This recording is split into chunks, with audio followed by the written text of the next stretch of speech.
Welcome to the Afternoon Tea podcast. We're your hosts / baristas, Krish. Lisa and Bella.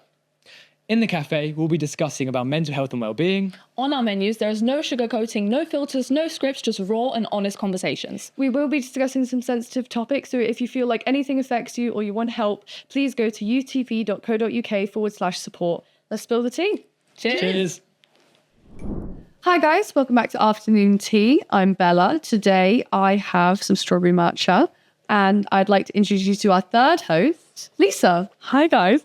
So I'm Lisa, as Bella already explained, and today I have some hot chocolate. Just thought I might spice it up a bit and not have my usual tea. And today we are here with Tyrrel for the episode of Conditions and Confidence. How do you feel about being here on the show today? Yeah, I feel amazing, man.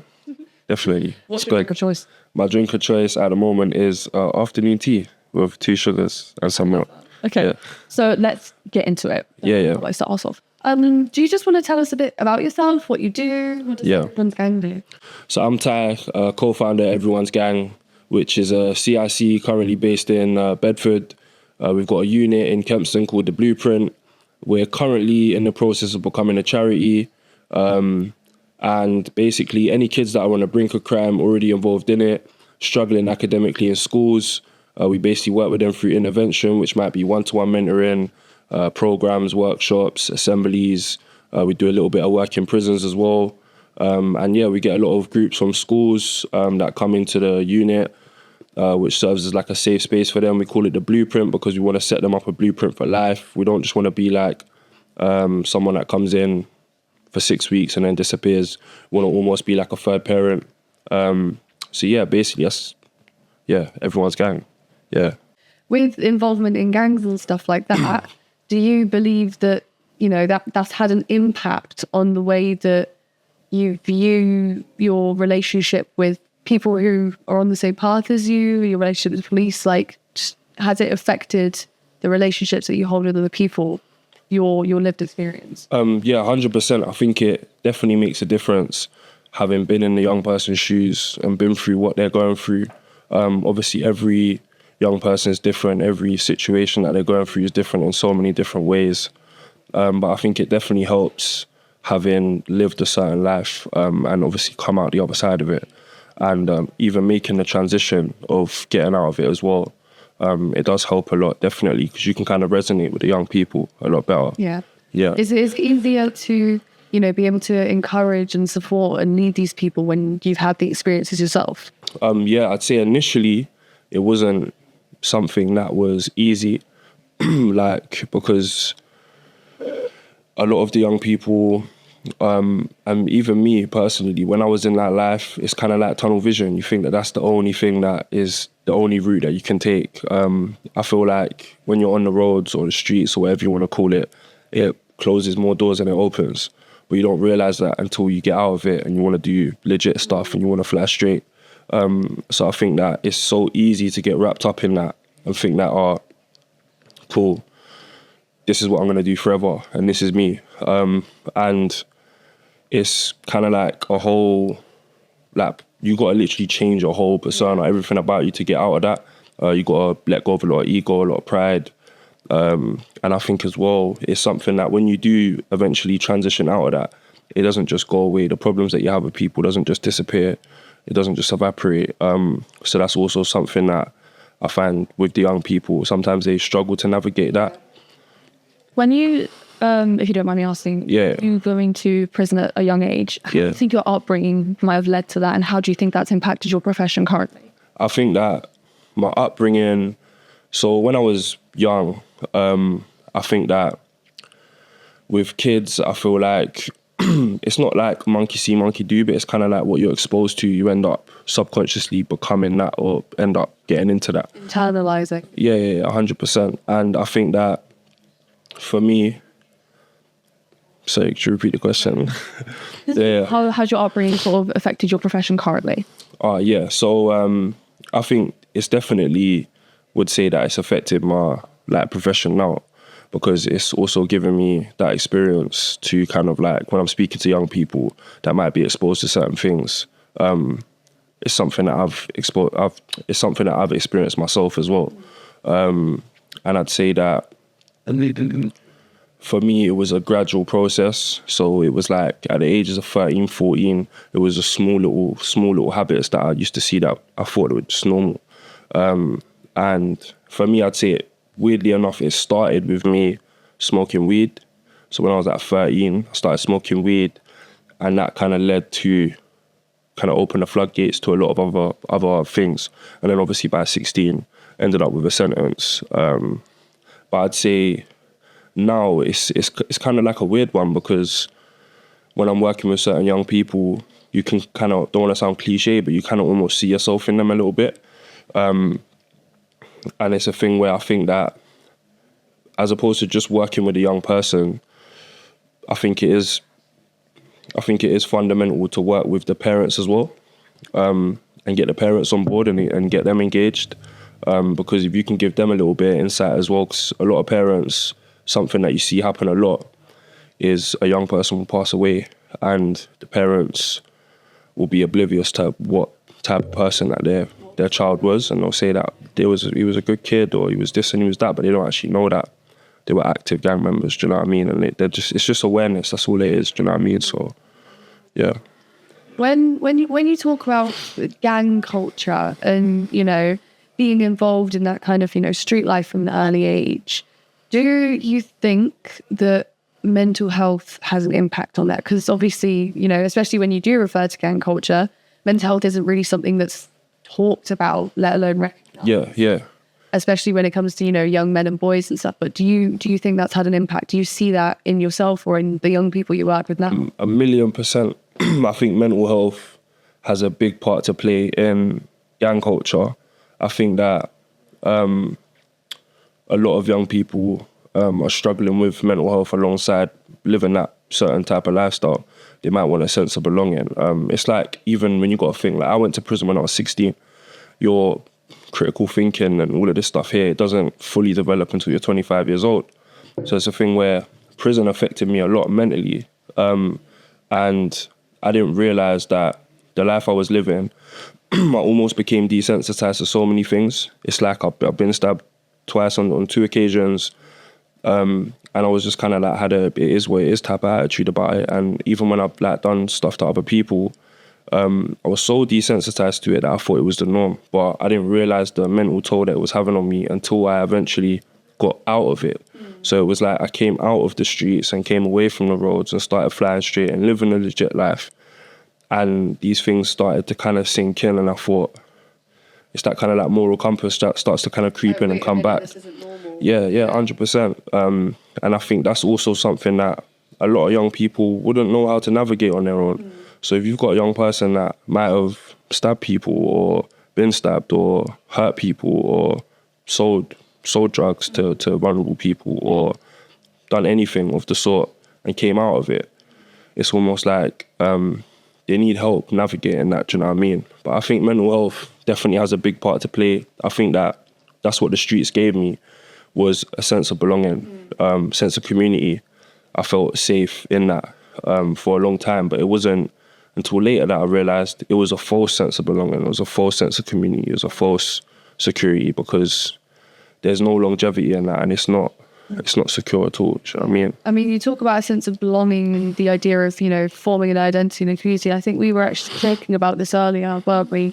With the impact on mental health and wanting to belong. I think you said something earlier about the idea of it needing to feel necessary, being part. Exactly, yeah. So today's episode is confidence and conditions. And I think that people fear that in order to fit in, they have to behave a certain way in order to fit in. Like gang culture. Yeah. And I think that relates a lot to like the social media and being exposed to so much. And you previously mentioned being exposed to a lot of things. And with the media, 70% of teens, 13 and 17, they're exposed to so much stuff that eventually lead them to doing violent activities in that sense. How do you think social media has impacted the people that you have worked with? I think social media has got a big part to play in a lot of the young people that I work with now. When I was 14, 15, social media existed, but it wasn't as prominent as it is today. And I think that when you're seeing people going back and forth on Snapchat, and then someone, when you're seeing someone go back and forth on Snapchat, and then a young person losing their life off the back of that, I think that it definitely has a big part to play. But then it's like there's no one answer or one solution for all of these things. But I feel like now, more than ever, the pressures are a lot more in terms of like even down to like the clothes that they wear, how they move, what they do.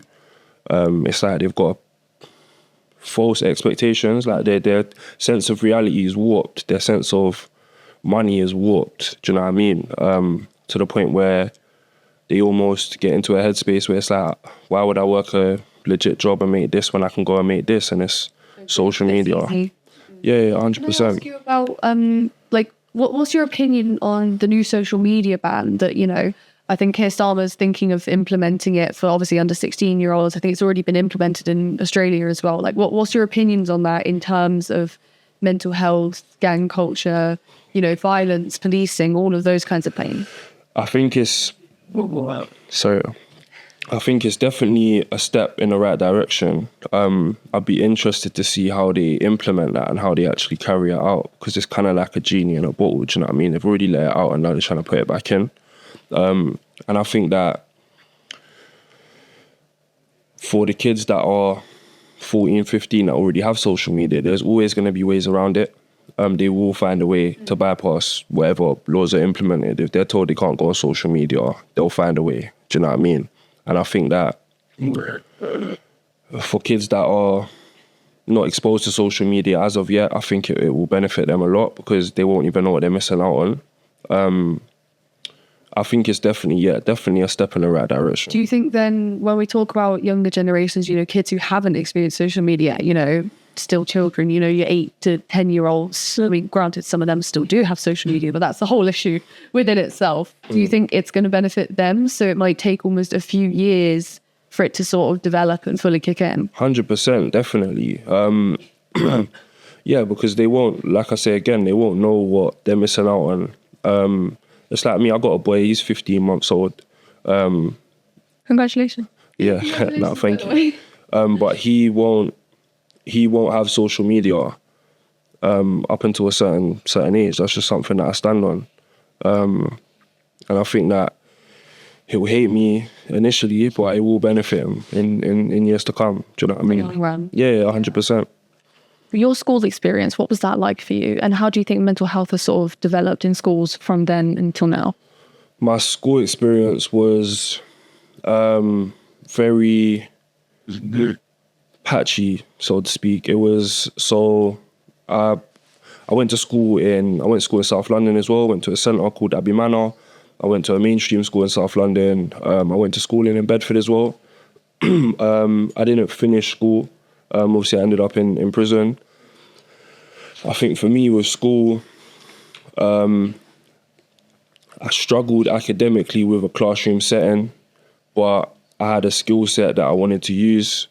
I knew that I liked to make money. I knew that I was willing to work for it, but I applied that skill set to the wrong things, and obviously I suffered the consequences for it. And I think that the fact that at 14 years old, if you don't really align with exams and a school setup, but you know that you want to make money and you want to work legit, there's no pathways for you at the age of 14. I don't think that's right. Do you know what I mean? It's I think 16. You can technically work legally at the age of 13, but it's like minimal hours. Do you know what I mean? It's just literally peanuts, and it's very difficult for that to happen, for you to make that happen. So you think that it's sort of like confined to a box, like if you don't behave in this certain way, if you don't get these certain grades, then you can't exactly be exposed to more horizons, does that make sense? 100%. I think with school, the one thing that they used to tell me in school a lot was, without GCSEs, it's going to be very difficult for you in the real world, which isn't 100% true. Do you know what I mean? I know a lot of people that don't have GCSEs that have gone on to do amazing things, do you know what I mean, and gone on to smash it, do you know what I'm saying? So I think GCSEs are good, but expecting a young person to be able to focus on 10 different subjects and go and revise for them and go and sit exams for them, it's a lot of pressure, do you know what I mean? And it's like, especially with a young person that might have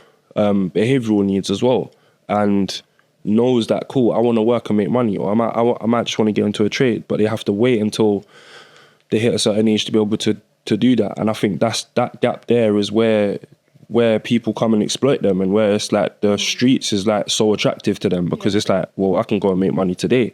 So do you think, you know, if we're talking about the idea of institutions, do you think that schools and education as a whole, as, you know, part of an institution, do you think that they should be, how do I put this, more open-minded in terms of children's adaptable? Yeah, I think children's needs, children's wallets. I think they could definitely revamp the way that schooling works at the moment, because I think like with schooling as a whole, it's kind of like training you up for the working world, the legit world, do you know what I mean? But I think that like they're still teaching mice and men in schools, do you know what I mean? They was doing that when I was in school, and they was doing it when my mum was in school, do you know what I'm saying? I think that stuff like that is just like, it's not, I wouldn't call it ancient, do you know what I mean? But it's like, yeah, it's like, it does definitely need to move with the times, otherwise you run the risk of getting left behind, do you know what I'm saying? Not every workplace nowadays has that kind of, you know, do you do GCSEs, do your exams, you sit at a desk, you work this many hours, you go home, you know. I think it's very strict. Yeah, I think with the way that, you know, our society is changing, with the risks that we're facing, especially with the gang culture and stuff, and, you know, the changing dynamic of employment, I think it's important to look at how we teach young people. Yeah, and I think that it matters, like it does matter, because when it comes down to it, yeah, like times are changing, things are changing. And I think that, yeah, in terms of like schooling and stuff like that, I lost my train of thought again. That's all right. Yeah. So other than your time in prison, was there ever a moment in your life that really made you think, wow, I really need to change my way of life? While I was in prison. In prison? Oh, yeah. No. So, I'd say that for me, it was a gradual process. And there was times in prison where I'd be sat in a cell and I'd be thinking like, this is not it. And almost self-loathe a lot. Like I would beat myself up about it. Like as if I'd sit there and think, as if you put yourself in this position, do you know what I mean? This is where you've ended up. And it's a thing where I always knew subconsciously that this wasn't it. Do you know what I mean? Like this wasn't for me. This wasn't what I wanted to be doing forever. And I was seeing examples around me 24/7, people with life sentences, there's people that's passed away that's not here anymore. People just ending up in crazy situations where it's like there's not a lot of light at the end of the tunnel. And unfortunately, as sad as it is, not everyone gets a second chance. Do you know what I mean? Some people don't get a second chance. And it was, for me, I'd say, yeah, it was definitely a gradual process, but I always had that subconscious thought in the back of my mind that it's like, this isn't what I want to do forever. When I came out of prison, I was in a MAPA hostel, so I was in they call it like a MAPA residual, so I was signing in every 3 hours, 7 to 7 curfew. It was based in Camden, in North London, and I kind of had to just start everything again from scratch. Like I didn't even have ID or anything, so I had to go set all of that up. And it was a thing where in that legit world, like I was like a little baby. Do you know what I mean? In a sense, like all my foundations, everything had been set up in the streets. So when it came to flying straight, I was like new to this stuff. And when I initially came out, I was working in like a bed store. So I had a legit job. I was working in Catford. And I hated it. Do you know what I mean? I hated it. But it was keeping me grounded and it kept me out of prison. It kept me out of that life. But then unfortunately what happened was I ended up coming away from that job. As soon as I came out of that employment, I was back into what I knew, because that was the easy route. And I think that transitioning from that life and getting out of it it's hard, do you know what I mean, in a sense. It's not a straightforward road. No, definitely. And it's one of them where, yeah, like obviously I was back in that lifestyle, and then a lot of things happened, and it basically what ended up happening was, so my mum, she lives in Dubai. She resides over there now. She's been over there like 7 years. She invited me over. I went over there and I started working.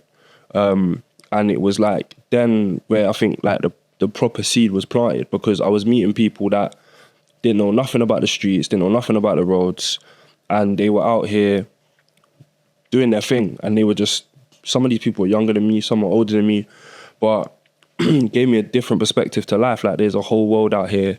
There's people out here just doing their thing, cracking on, and they don't have to worry about any of them things. And there was me, like, in this office with a suit on and stuff like that, like, kind of like imposter syndrome, thinking like, what am I doing there? You get that as well, that creeps in as well. Do you know what I mean? Like, you come away from it and you think like, is this even me? Do you know what I mean? You have to kind of find yourself again. But I think that for me was where the seed was planted. And then I met my partner out there. I came to the UK. And when I came back to the UK, it was that again. I was kind of like lost in what to do, what way to go. Back and forth. Yeah. So it was like, definitely like a gradual process, but then eventually ended up fully, do you know what I mean, coming away. So, yeah. I think a lot of people with sort of a history similar to yours might find it difficult to find love and to find a partner. Yeah. How was the process of getting a partner like with your current partner, and how was it easy to tell them like how your past and your history? So I was fortunate in my situation because we were both, funny enough, we're from the same town, but we met in Dubai. Yeah. And It's my cute love story. yeah. But it's a thing where I'd say that she was aware of what world I'd come from, and what life that I used to lead. And if I'm honest, she's basically seen me transform, in a sense, as an individual, because she's seen both sides. She's seen the side that sells drugs, and she's seen the side that doesn't. But I'd say that, again, with that life, like I say, I go back to being desensitized to a lot of things, moral compass and all of these things. I probably wasn't the most pleasant person when I was embroiled in that lifestyle. And she's expressed that to me like numerous times when I was involved in it, is that this stuff changes you. Do you know what I mean? When you're doing this day in, day out, it does change you. It changes your psyche, changes everything about you. But I'd say that when you're living like that, relationships and the things that matter become like they don't matter. Do you know what I mean? When you're living that life every day, Vision again, isn't it? yeah, it's not priority. You kind of like don't think about them things. Do you know what I mean? I haven't mentioned to you. You mentioned drugs a few times. In fact, I have a question to both of you. Do you think that drugs can be a factor and a gateway into, gang involvement and violence, or do you think that gang involvement and violence is a gateway to drugs? Ooh, like what came first, the chicken or the egg kind of thing? Yeah, I think drugs become the gateway for gangs of violence, and I think with a lot of young people that I see, that's how it starts. Yeah. Is the little subtle things. So they're smoking a bit of weed with their friends, or they're using this substance, or they're using that substance. And I think It's an addiction. it exposes you to a world that you wouldn't have known unless you're using, because you're meeting people that are dealing. Yeah, and then them people that are dealing might bring you around people that are dealing other things, and then so on and so forth. You think it's like a chain effect? Yeah, 100%. I think especially it's important to consider that when, even if you're just on the surface, there's always a chance to go further in. 1 minute you're smoking weed with a friend, then you think, I'll get some for myself. Yeah. And then that dealer texts you, they've got an offer on a different kind of drug. So then you try that. And then, it's very slippery slope. And I think that You have to be very careful. Yeah, do you 100%. think that a lot of people with mental health problems turn to drugs because they can't access support elsewhere? You feel like they might be drowning. Yeah. They don't have the right support system. Yeah, I think it fills that void for them. But I think the drugs aren't the problem. It's when you say about mental health, it's their way of thinking. For me, when I used to use substances and I used to rely on these substances to get certain things from them, it wasn't the drugs that was the problem. It was my way of thinking. I used to, it was like warped, and I used to think that this was the way. Drugs are almost like a substitute. I mean, you could fit any factor in there, especially in terms of addiction. 100%. Anything could slot into that spot, but it all has the same core. It always a hole for those. Like certain people, they'll have a gap in their life and they think, okay, whatever I can find to fill it. And it feels sometimes gratifying, but then it can lead to really damaging experiences. Yeah, 100%. Because it's like if you got problems and you go and use drugs on them problems, when you sober up, then problems are still there. If anything, it got even worse. Do you know what I mean? Do you feel like you can ever relate to like different kinds of addiction? You know, you've got obviously some people are alcoholics, some people are sexual addicts, some people are gambling addicts. Do you ever think there is like a similarity between them because of the underlying reasons? 1,000,000%. Yeah, the character defects would probably be the same. A lot of them, there would be similarities there. I think there's even like addiction to the roads, if I'm honest. Like some people are addicted to the fast life and the adrenaline, the money, the status, the respect, all of that stuff. Some people get addicted to that. Do you know what I mean? So, yeah, I think definitely there is similarities. What is your stance on family in the sense of some people think that, not some people think, it's more of a people that live that sort of life might not have the best support system at home. And a lot of people think that the gang is now their family. What is your stance on family and what do you think sort of the right type of family is and what family means? I think in terms of like family, I think it's like something I spoke about before is that you can have two present parents but not have two present parents, if that makes sense.